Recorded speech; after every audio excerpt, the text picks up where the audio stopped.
What I always do is start out with a simple shape. In this case, I'm going to draw a mouth from the front. Let's imagine our character is smiling. So I'm going to add sort of a curved line that indicates where that smile is going to go, and then this oval sort of describes the shape of the lips. I think of the top lip as sort of, I don't know, kind of two triangles with a little indentation in the top.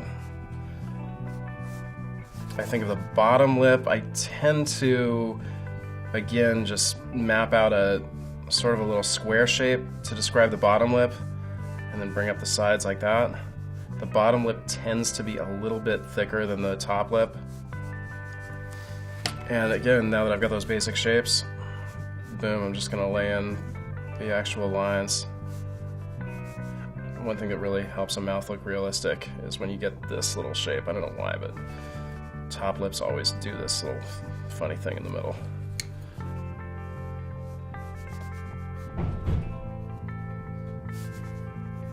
So, if you look at a mouth really closely, there's always kind of a little edge to the bottom.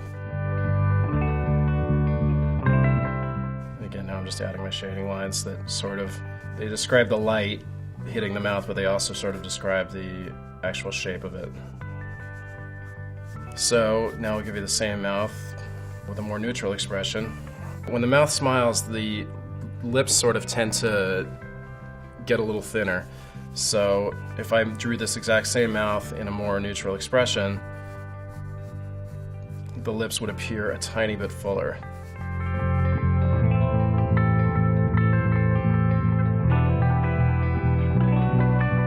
When this mouth is smiling, it stretches the mouth sideways, and that makes the mouth a little thinner in the center, and it makes the sides pull a little straighter.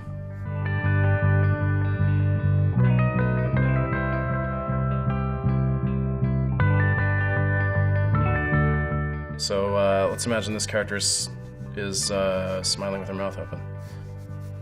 Again, I tend to think of everything as squares when I'm blocking things out. So if I look at a person smiling, I tend to see their teeth as literally as just a white box, and that helps me sort of figure out the construction of their mouth.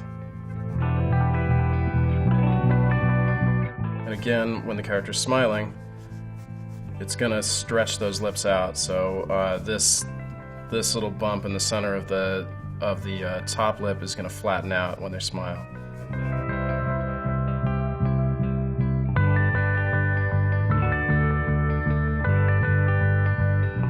It's good when you can, when you're dealing with something like teeth, for instance, where it's a lot of little complicated shapes. If you can just think of the teeth as a sort of a single white square shape, that really helps you get into it. And then you can add just a few little details around the edges that start to make it look more like real teeth, like just a little indication of gums. You'll find if you try to draw every little tooth, it makes a person look kind of ghoulish.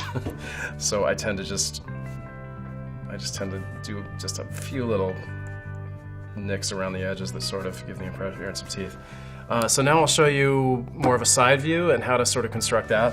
You always want to remember that the top lip goes a little forward of the bottom lip, so it's sort of a triangle on its side.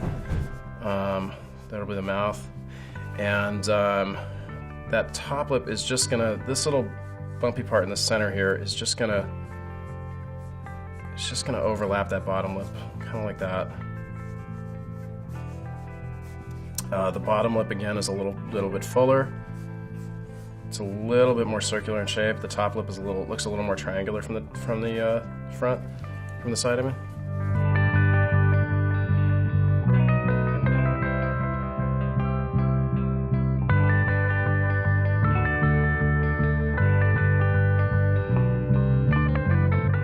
The best thing to do is to just draw constantly, and just draw everything you see, and you'll just build up a bank in your memory of images that you know how to draw without having to constantly reference everything.